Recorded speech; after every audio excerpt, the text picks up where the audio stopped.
नमो अरिहन्ताणं नमो सिद्धाणं नमो आयर्याणं नमो वज्रायाणं नमो लोये सवसाहुणम् अजरमर विकल विकारी अविनाशी अनंत गुणधाम नित्य निरंजन भवदुःखभंजन ज्ञान स्वभावी सिद्ध प्रणाम ज्ञान स्वभावी सिद्ध प्रणाम। जय बोलो अनंतानंत सिद्ध परमेष्ठी भगवान की जय।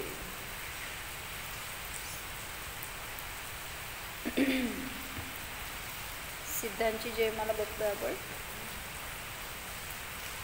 विराग सनातन शांत निरंश निरामय निर्भय निर्मल हंस सुधाम विबोध निधान विमोह प्रसीद विशुद्ध सुसिद्ध समूह विदुरित संस्कृती भाव निरंग समामृत पूरित देव विसंग अबंध कषाय विहीन विमोह प्रसीद विशुद्ध सुसिद्ध समूह।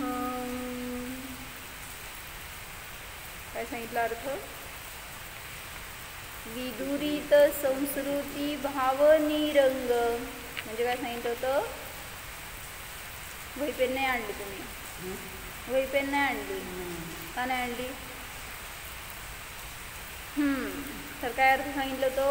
ज्यांनी संस्कृती भाव म्हणजे संसाराच्या योग्य भावाला दूर केलेला आहे आणि जे कसे आहेत म्हणजे जे असे आता निर्विकल्प आपल्या आत्म्याची साधना करण्यामध्ये रत झालेले आहेत असे मुक्त जीव ज्यांचा संसार नष्ट झालाय हे बघताय तुम्ही, पण ते बघा की संसाराचे योग्य भाव नष्ट झालेत म्हणून संसार दूर झालाय। नाहीतर असं त्या संसाराचा त्याग करून स्मशान वैरागी म्हणतो आपण त्यांना की जे काय संकट आलं कोणाचा वियोग झाला की विरक्त होऊन दीक्षा घेण्याची प्रयोग करतात, पण ते सफल होऊ शकत नाही किंवा ते दीक्षा घेऊन सुद्धा त्यांना आत्मज्ञान होणार नाही, कारण परिस्थितीवश वैराग्य टिकत नसतं। काय म्हणले? काय संकट आलं कष्ट झाले किंवा वैर झालं कोणाशी ह्याच्या निमित्तात तुम्ही जर विरक्त झाला आणि दीक्षा घेतला तर ते वैराग्य टिकलंच ह्याची गॅरंटी नाही, पण ज्ञानपूर्वक ज्याला वैराग्य झालं ते नियमाने सफल होणारच। म्हणून सांगतात काय की ज्यांचे संसाराच्या योग्य परिणाम नष्ट झालेले आहेत दूर झालेले आहेत असे ते सिद्ध भगवान, असा तो माझा सिद्ध आत्मा ज्याच्यामध्ये अनादिपासून संसाराचे योग्य भाव नव्हते नाही नसणारच असा तो आत्मा पवित्र आहे, सगळ्यापासून हा भिन्न आहे विकल्पांपासून। निरंग काय सांगितलं होतं म्हणजे काय? अंगरहित शरीररहित। तर कसे आहेत सिद्ध भगवान? अंगरहित आहेत, त्यांना बहिरंगामध्ये आता अन्य कुठल्याही द्रव्यांशी घेणं देणंच नाही आहे। कुठल्या द्रव्याशी रिलेशन आहे त्यांचं? आपलं सगळ्या द्रव्यांच्या बरोबर व्यापार चालू आहे। जसं पुद्गलाबरोबर हे शरीर जोडलंय म्हणजे पुद्गल आहे, कर्म आहेत। धर्मद्रव्य तुम्ही हालचाल करताय गमन आदी करताय म्हणजे धर्मद्रव्य काम करताय, अधर्मद्रव्य तुम्हाला थांबवायला मदत करताय, सगळ्यांना कामाला लावलंय आपण। पण सिद्ध भगवान असे आहेत ना स्वतःमध्ये स्थिर राहिले तर अन्य कुठल्या द्रव्यांची अपेक्षाच नाही राहिली ती दादा त्यांना। त्यामुळं अंगरहित आहेत आणि अंग म्हणत असताना शरीराने रहित आहे, तर त्याच्याबरोबरच अन्य सगळ्या द्रव्यांशी सुद्धा त्यांचा आता काय संबंध राहिलेला नाही. म्हणतो आपण तिथं की सिद्धशिलेवर जाऊन का थांबले, त्याच्यावर का नाही गेले.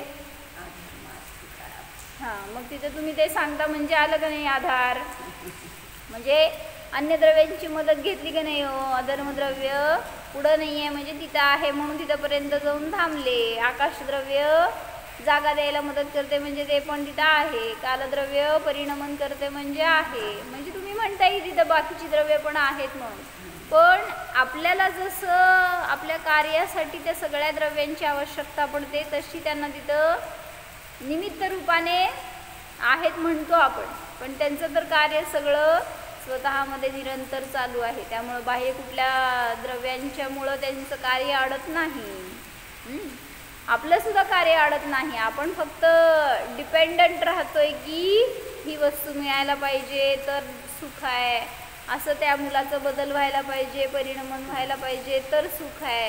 हे आपण केलेले कंपल्शन्स आहेत आपल्यासाठी. पण ज्यांनी जाणलं की शरीरच माझं नाही आहे, शरीरावरच माझा अधिकार नाही आहे, तर बाहेर कोण माझ्या शब्दामध्ये असणार आहे, कोण माझं ऐकणार आहे. म्हणून कसे आहेत भगवान, अंगरहित आहेत, शरीररहित असे निरंग आहेत. पुढं काय सांगितलं, समामृत पुरीत देवविसंग, म्हणजे काय केलं, जे समतारूपी अमृताने आपुरित आहेत, परिपूर्ण भरलेले आहेत असे ते सिद्ध भगवान. त्यांच्या ठिकाणी आता कसलीही विषमता नाही, भेदभाव नाही, अशुद्धी नाही, विकल्पच नाही आहेत. त्यामुळं कसे आहेत ते निरंतर समतारूप आहेत. ज्यांना कोणाला पण जाणणार त्यांच्या ठिकाणी त्यांची समताच दिसून येते. म्हणजे जीवाला जाणलं तरी समभाव आहे, उद्गलाला जाणलं तरी समभाव आहे, कोणी वैरी मित्र मिळाला तरी त्यांच्याविषयी समभाव आहे. अशी आता समता सोडून त्यांचं शरीर काय दुसरं नाहीच. जसं आपण ज्ञान शरीर म्हणतो जीवाचं, तसं सिद्धांचं शरीर कुठलं आहे हो, समता हे एक शरीर आहे. समतेने ते आपुरित म्हणजे भरलेले आहेत. आणि काय सांगितलं, विसंग म्हणजे काय, जे संगरहित आहेत, ज्यांच्या ठिकाणी कुठलाही परिग्रह आता नाही. संग म्हणजे परिग्रह. मग सांगितलं जगात जेवढं काय दुःख आहे ना, सगळ्याचं मूळ कारण संग. बरोबर आहे ना. तुमचं दुःखाचं कारण थोडा बघू कुठं समजतंय आपल्याला. ते परिग्रह दुःख देते तरी सुद्धा त्यालाच जकडून बसलोय, त्यालाच पकडून बसलोय, त्याच्यामुळंच अस्तित्व मानतोय, त्याच्यामुळंच सुख मानतोय. इतकं दुःख होते तरी त्यात जोडायचंच कार्य चाललंय. दुकान चालू आहे ना का बंद आहे? ते घरातलं बाहेरचं दुकान, घरात आहे ते बाहेर दुकान, ते चालू आहे का? म्हणजे बसता का जाऊन? नाही बसत. म्हणजे आपण कमवाच्या नादी लागतो, त्याच्यामुळं सगळं घरातलं पण कमवा आणि करा आणि दुकानातलं पण करा म्हणतात. म्हणून तिथं जेवढं अल्पसंतुष्ट असेल ना, तेवढं धर्माला वेळ मिळतो. आणि ज्याला अजून अजून अजून कमवायची इच्छा आहे तो धर्मापासून दूर जातो. जर आपलं पोटापुरतं भागतंय म्हटलं ना, तेवढं 4 तास उपन ठेवायचं, नंतर बंद करून टाकायचं. आणि जरा देवादेवा करायला वेळ द्यायचं आपल्यासाठी. जितना दुख है वह परिग्रह का ही है. जगत के जीव परिग्रह के भार से इतने बोझिले बन गए हैं कि उनके दुख का कोई ठिकाना ही नहीं है. जीव के सुख की विपरीत मान्यता रूप परिग्रह सबसे बुरा और घातक है. म्हणजे विपरीत मान्यता हेच परिग्रह. किती प्रकारचे परिग्रह असतात? परिग्रहाचे प्रकार किती हो? 24 भेद. अंतरंग किती? 14. आणि बहिरंग 10 परिग्रह आहेत. तर निर्ग्रंथ मुनी सांगितलं अशा 24 प्रकारच्या परिग्रहांनी रहित असतात. म्हणजे यामध्ये सगळ्यात मोठा परिग्रह कुठला आहे हो? मिथ्यात्व. मग त्याच्यावर एका पंडितांनी असं घटवलं होतं की आपण वेगळं वेगळं लावतो ना, मिथ्यात्व, किंवा क्रोधमान माया लोभ हे सगळे वेगळे लावतो आणि मग बहिरंग परिग्रहामध्ये धनधान्य क्षेत्र वास्तू तुमचं सोनं चांदी वगैरे वगैरे. तर त्यांनी सांगितलं अंतरंग परिग्रह आहे तर बहिरंग परिग्रह हा आहेच. अंतरंग परिग्रह असल्याशिवाय बहिरंग परिग्रह ठेवू शकत नाही तुम्ही.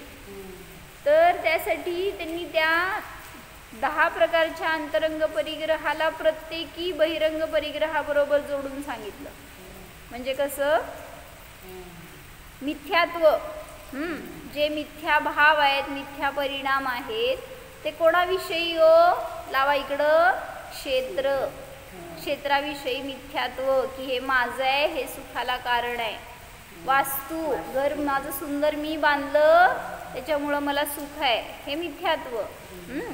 क्षेत्र वास्तू सुवर्ण सोनं चांदी आहे तर मी सुखी आहे मी सुंदर आहे ते असेल तर मी माझी पोझिशन आहे त्याच्याने मला आनंद आहे. म्हणजे कोण ते घेऊन गेलं तर किती मी दुःखी आहे हे सगळे मिथ्यात्व. असं प्रत्येक परिग्रहाबरोबर सांगितलं हे अंतरंग परिग्रह घटवायचे. म्हणजे तुम्ही प्रत्येक गोष्ट जी जवळ ठेवता ना त्याच्याबरोबर अंतरंग परिग्रहाचे सगळे 14 भेद येतात. जसं मोबाईल ठेवलाय सांगा बघू परिग्रह आहे की नाही. मग कसं जोडायचा मिथ्यात्व कसं मिथ्यात्व हे मोबाईल बद्दलचं अंतरंग परिग्रह जर झालं ते हे कसं जोडायचं अंतरंग परिग्रह रूपाने. होय अजून पण कसलं ज्ञान मग आपल्याला मोबाईल गेला तर बेचैन होतेच म्हणे. म्हणजे ते म्हणजे आता जीवन झालंय लोकांचं. ते अन्न पाणी नाही मिळालं तर चालते लोकांना पण 24 तास हातात मोबाईल पाहिजे. ते आता आवश्यक झालंय जीवाचं. अन्न वस्त्र निवाराची आता व्हॅल्यू कमी झाली आहे पण मोबाईल पाहिजे. तर ते मध्ये निघालं होतं ना काय मोबाईलचं काय झालं तर क्रोध येतो कोणीतरी मोबाईल घेतलं तुमचं पासवर्ड काढलं नंतर तुम्हाला क्रोध.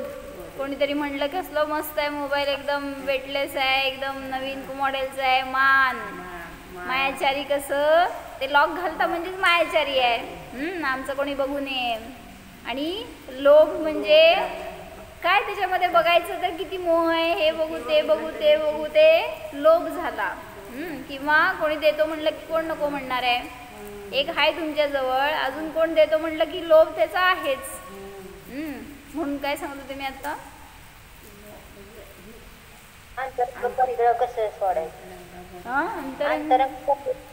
हो की नाही. पण मला मध्ये काय तर सांगायचं होतं. काय सांगत होते मी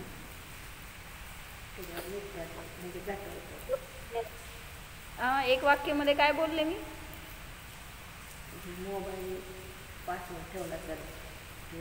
हे क्रोधमान मायलोभ मध्ये घटवलं की पण त्याच्या आधी काय सांगत होते. एक वेळ अन्न वस्त्र निवारा नसतं चालत पण मोबाईल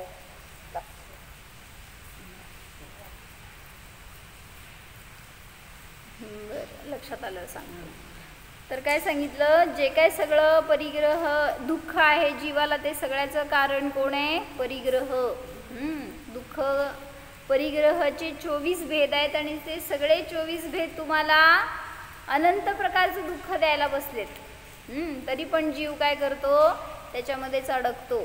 समजते की आपल्याला परिग्रह हे दुःख देणारं आहे पण म्हणून कोण दुकान बंद करता कोण पैसे मिळवायचं थांबता कोण सगळ्या परिवाराला सोडता हो. मग सगळ्यामध्ये राहताय तरी सुद्धा आपले भाव सांभाळा एवढं सांगतायत त्यांनी. जोपर्यंत तुम्ही दीक्षित होत नाही जोपर्यंत तुम्ही मोक्ष मार्गाला पुरुषार्थ करत नाही तोपर्यंत घरात आहे गृहस्थी आहे तर तिथं राहून जेवढं शक्य आहे तेवढं आपलं विरक्तीचे परिणाम ठेवा. धर्मसाधना जशी शक्य आहे तशी करा तिथं जेणेकरून की आपला पुढचा मार्ग प्रशस्त होऊ शकतो.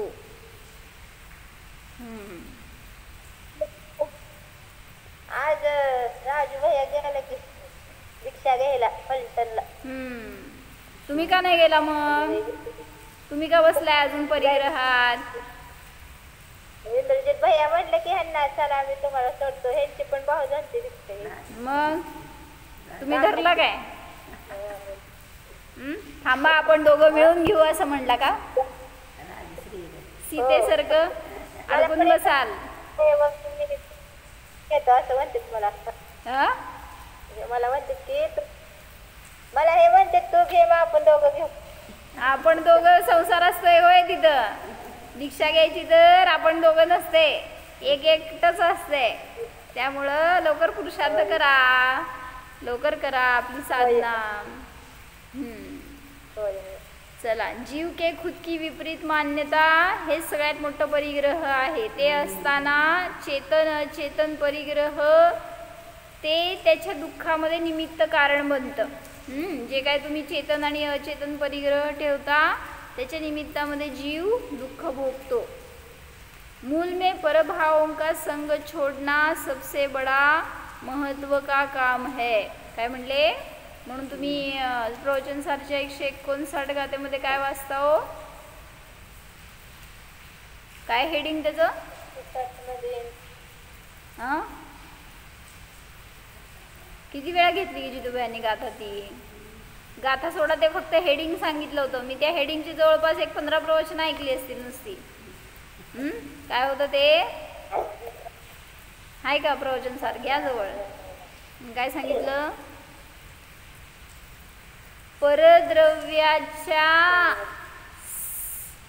परद्रव्याचा अभाव नाही करायचंय, तर परद्रव्याच्या संयोगाच्या कारणाचा अभाव करायचंय.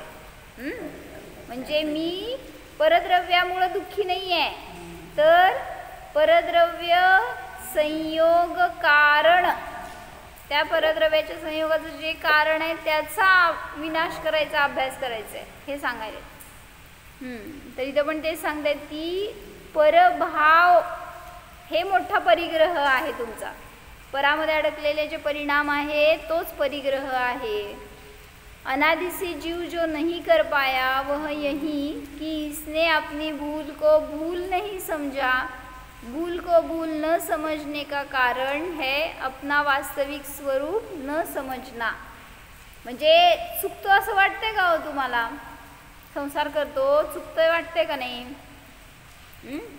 शास्त्रासमोर नाही म्हणायचं नाही, नाही म्हटलं तर परत रमायचं नाही त्याच्यामध्ये. काय? संसार हे दुःख देणारं आहे. संसारात कोणीही अडकला तरी सुद्धा तो त्याचं शेवटचं फळ काय आहे? आकुलता, दुःख, विकल्प, संक्लेश हेच आहे.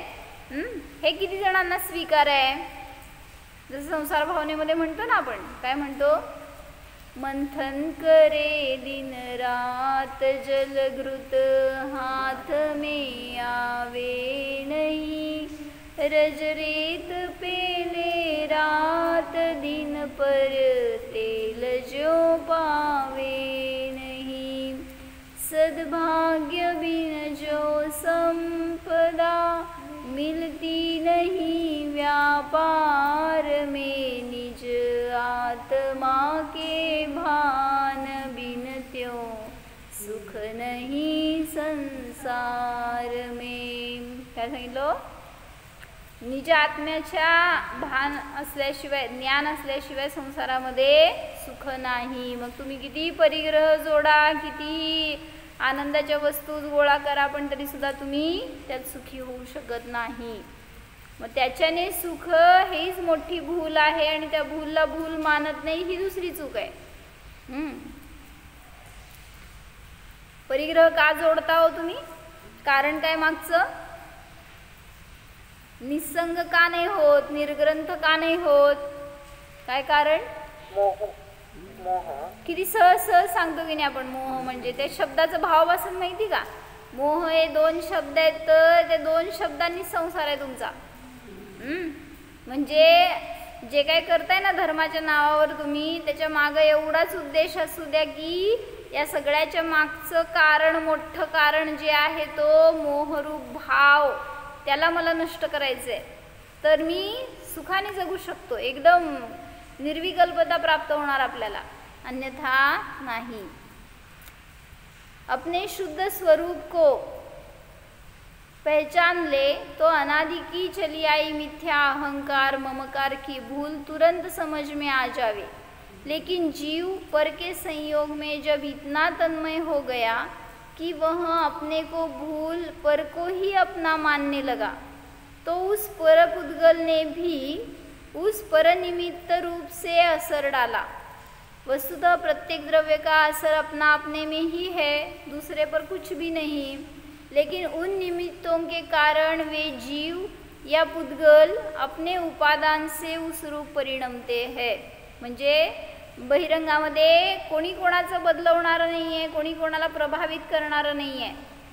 प्रत्येक द्रव्य आपल्या आपल्यावरच कार्य करतं, जे काय करतं ते। निश्चय दृष्टि से देखा जाए तो संपूर्ण आत्माएं हमेशा स्वतंत्र ही है, निस्संग ही है।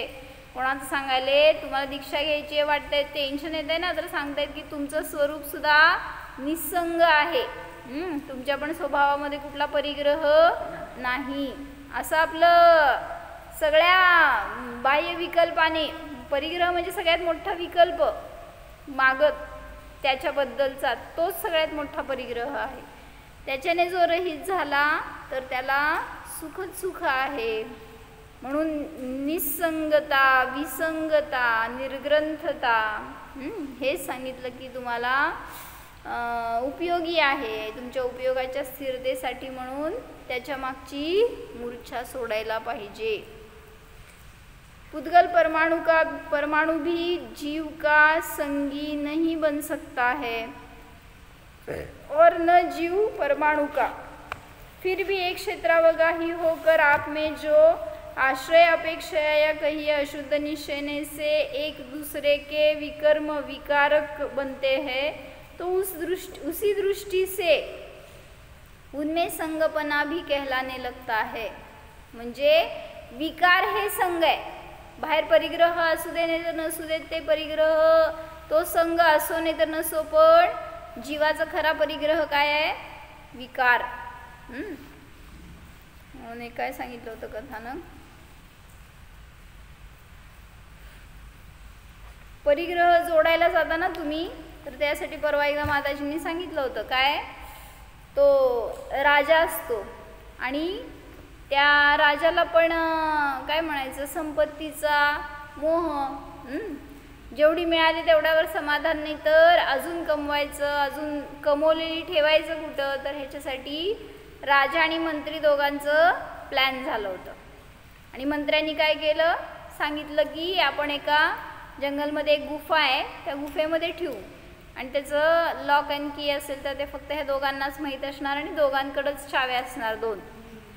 मग ठीक आहे म्हटला राजा, आणि जे काय धन मिळालं ते सगळं जाऊन तो त्या गुफामध्ये ठेवायचा, वारंवार ठेवायचा। तर ती गुफा जवळपास भरली होती अशी सगळ्या सुवर्ण मोहरा, रत्न, काय जवाहिरात, असं सगळ्या मूल्यवान गोष्टींनी, हिरे माणिक मोती वगैरे सगळ्यांनी। आणि मग तिथे जाणार तर हे दोघंच, बाकी कोणाला माहीत नव्हतं। मग आपलं आधीमध्ये दोघं पण जाऊन चेक करायचे, सगळं नीट काय का लॉक करायचे आणि परत यायचे। एक दिवस काय झालं की राजा एकटाच जंगलात गेला होता आणि हे मंत्र्याला माहीत नव्हतं। आणि तो गेला, दरवाजा उघडला आणि आत जाऊन सगळं निहाळतोय, सगळं व्यवस्थित आहे की नाही, सगळं जागची जागी आहे की नाही। आणि हा आत गेलेला बाहेर कोणाला माहीत नाही आणि नेमकं मंत्री त्या रस्त्यावरनं निघाला होता आणि मंत्र्याला दिसलं की दरवाजा उघडा आहे। मग त्याला वाटलं की कदाचित मी मागच्या वेळी येऊन बघून गेलो त्यावेळेस लावायचं विसरलो का, म्हणून त्यांनी काय केलं, आतमध्ये बघायच्या आधीच बाहेरून लॉक केला आणि निघून गेला। आता कुठे होती ती गुफा? जंगलामध्ये, जिथं निर्जन स्थान होतं, कोणी नव्हतं अशा ठिकाणी मुद्दाम बघून बांधली होती आणि ती रचना तशी होती। आणि मग तिथं नेऊन ठेवलेलं, तर आता राजा सगळं बघितला केला आणि बाहेर आला तर दरवाजा बंद। आता कसं उघडायचा हो? मग त्याला कळेना बाहेरून कसं काय लॉक झाला दरवाजा, आणि त्याला माहित नाही मंत्र्याला की राजा आत आहे। आणि मग तो आपलं आतून आवाज देतोय, काय त्या गुफेला खिडकी असती का काय असते, झरोका असते कुठं, काय काहीच नाही, सगळं दगडी आणि बंदिस्त। आतून आवाज देता येणार नाही, दिलं तर बाहेर ऐकू येणार नाही, आलं तर बाहेर माणसं असायला पाहिजेत, तिथं माणसं पण नव्हती कोण।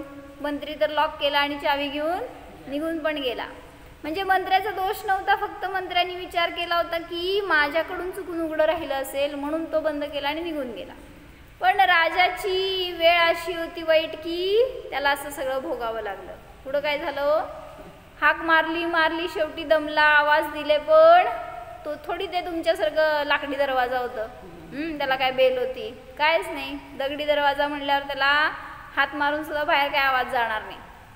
मग सगळे प्रयत्न केले, धडपडला, वाट बघितली, दिवस सकाळचं संध्याकाळ झाली, रात्र झाली, पण कोणीच आलं नाही. आता त्याला तिथं भूक लागायला लागली, तहान लागायला लागली. काय होतं गुफेमध्ये, पंचपक्वान्न. काय होतं, समोर इतके मोठे हिरे, माणिक, मोती, किती सुख होतं सांगा बघू. काय दुसरं काय नव्हतं, सगळं सुख सुख सुखच होतं तुमच्या भाषेमध्ये. सोनं, चांदी, जवाहिरात, सगळे माणिक, मोती, हिरे, रत्न, सगळं हेच भरलेलं होतं. मग ते बघितल्यावर सुख व्हायला पाहिजे होतं का नाही. आता त्याला भूक लागली होती, तर तिथं खायला अन्न नव्हतं, प्यायला पाणी नव्हतं. दिवस गेला आणि इकडं सगळेजण शोधतायत राजा कुठं गेला. अचानकच काय राजा गायब झाला, असं सगळं सुरू झालं. पण कोणाला माहीत आहे, राजा तर गुपचूप एकटाच गेला होता. त्यामुळं सगळीकडं, आणि ह्या गुफेला बाहेरून कुलूप असल्यामुळं बघायचा चान्सच नाही आतमध्ये राजा असेल असं. सगळं चारी दिशेला, 10 दिशेला शोध घेतला, पण राजा मिळाला नाही. 1 दिवस गेला, 2 दिवस गेले, 3 दिवस गेले. राजा इतका मोठा राज्याचा, पण उपाशी. कसे असते तुझं एक एक. मग त्यांनी काय केलं तिथं, ते शेवटी सहन होईना आता, तहान भूक म्हणल्यावर, आणि बाहेर पडायचा मार्गच नव्हता. कधीतरी आधीमध्ये येणार होतात ते दोघं जण, पण उघडून यायचे, रोज तर येत नव्हते. मग आता त्याला तहान आणि भूक सहन होईना, तर भिंती चाटू लागला, ते असणारं सगळं परिग्रह चाटू लागला. पण त्यातनं काय मिळणार आहे, खायची वस्तू आहे का ती, सोनं चांदी वगैरे. मग आता त्याला तिथं भावभासना झाली की आपण लोभ केला तर किती आपल्याला तो घातक ठरला.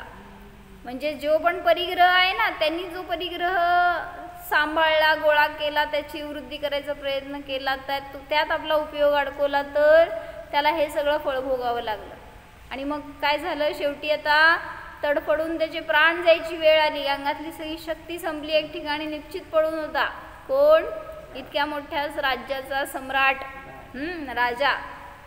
मग त्यावेळेस त्याला इतरांना बोध देण्याचे भाव झाले, आणि त्यांनी काय केलं, काहीतरी एक धारदार असणारी वस्तू असेल तिथं त्याच्यानी आपलं रक्त काढलं, आणि त्या रक्तानी भिंतीवर मेसेज लिहून ठेवला की सगळी संपत्ती मिळाली तरी सुद्धा कोणी शेवटचा श्वास चुकवू शकत नाही, किंवा ही संपत्ती तुम्हाला पोट भरायसाठी काहीही उपयोगी नाही. म्हणजे ती संपत्ती सांगितलं, आयुकर्म तुमचं वाढवू शकणार नाही, ती संपत्ती तुमचं अंतराय कर्म नष्ट करू शकणार नाही, ती संपत्ती तुमचं पोट भरू शकणार नाही, तुम्हाला सुख देऊ शकणार नाही.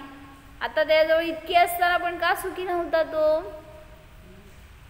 म्हणजे संपत्तीच्या जो अधीन होणार तो पराधीनच जगणार. म्हणून सांगितलं त्याच्या नादी लागू नकात.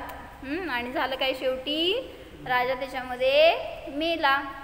इलाजच नव्हता, कोण काय काढणारच नव्हतं.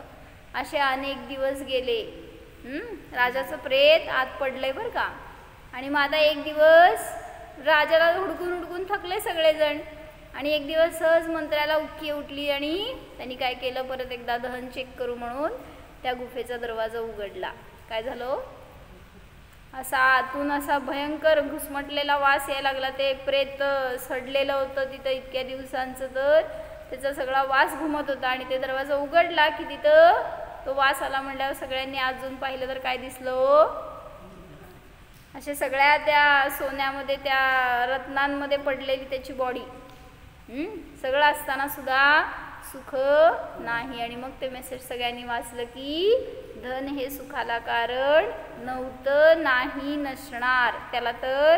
त्यांना तर समजलं, तुम्हाला समजेल असं म्हणतो आपण. आज का नाही समजत आहे, आज का नाही त्याच्याबद्दल इतकी विरक्ती होत, ठेवतो जवळ तरी सुद्धा त्याच्याविषयी आसक्ती नको. ते आहे म्हणून मी सुखी आहे ही भावना नको. म्हणून सांगतायत की संग म्हणजे परिग्रह हे मोठं दुःखाचं कारण आहे. परिग्रहाचे भाव दुःखाचं कारण आहे आणि त्या भावांचाच सांगितलं सिद्धांनी त्याग केलेला आहे. म्हणून ते निसंग आहेत, निर्ग्रंथ आहेत. वास्तव में संगपना विकल्प में ही है, पदार्थ तो अलग अलग ही है. त्रिकाल में भी जीव पुद्गल न होगा, पुद्गल जीव न होगा. यही नहीं, आकाश के एक क्षेत्रावगाही होकर भी एक के प्रदेश दूसरे में नहीं प्रवेश करते. काय कळलं? आकाश द्रव्यांच्या मध्ये असणार एक एक प्रदेशावर जे काही द्रव्य आहेत तर ते किंवा जे प्रदेश आहेत ते सुद्धा सांगितले एकमेकांमध्ये प्रवेश करत नाही. तितकी स्वतंत्रता आहे. अतः सिद्ध भगवान उन संयोग के विकल्प भावों से रहित है और उन संयोगों से भी रहित है. असे ते सिद्ध भगवान आहेत ज्यांच्या की आपण पूजन करतोय. त्यांना जी काही विशेषणं दिली ती सगळी आपल्या स्वभावाची विशेषणं आहेत. म्हणून त्या विशेषणांच्या द्वारे आपण आपलं स्वरूप पाहण्याचा, त्याला जाणण्याचा प्रयत्न केला तर आपल्याला सुद्धा सिद्ध बनणं अवघड नाही. म्हणून स्वतःला जाणा. काय जाणा? विदुरित संस्कृती भावनी रंग, समामृत पुरित देव विसंग, अबंध कषाय विहीन विमोह, प्रसिद्ध विशुद्ध सुसिद्ध समूह. काय सांगितलं? अबंध, त्याच्या आधी समामृत पुरित देव विसंग, समतारूपी अमृताने जीव कसा आहे तो भरलेला आहे आणि विसंग आहे, निसंग आहे, निर्ग्रंथ आहे, निष्परिग्रह आहे, त्यामुळं सुखी आहे. ह्याच्या पुढची विशेषणं जी आहेत ती उद्या बघू. काय घेतली आहेत पुढची? अबंध कषाय विहीन, अबंध कषाय विहीन विमोह. त्याच्यावर चिंतन करा. अबंध आहे म्हणजे का अबंध आहेत किंवा कधी अबंध आहेत, कसे अबंध झाले, त्याचं सगळ्याचं कारण शोधलं तर आपल्याला तो स्वभाव सुद्धा जाणीवेत येणार. माझा सुद्धा स्वभाव कसा आहे? अबंध आहे, कषाय विहीन आहे, संग म्हणजे परिग्रह रहित आहे, असा मी सुद्धा सिद्धात्मा आहे असं जाणा. ओम.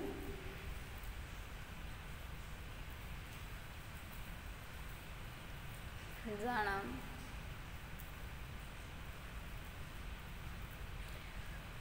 निष्कषाय स्वरूपोऽहम्,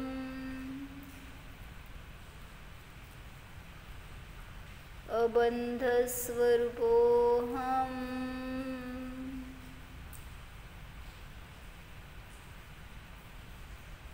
निर्भार स्वरूपोऽहम्.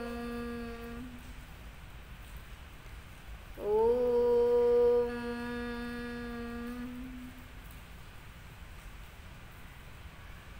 विसर्जन.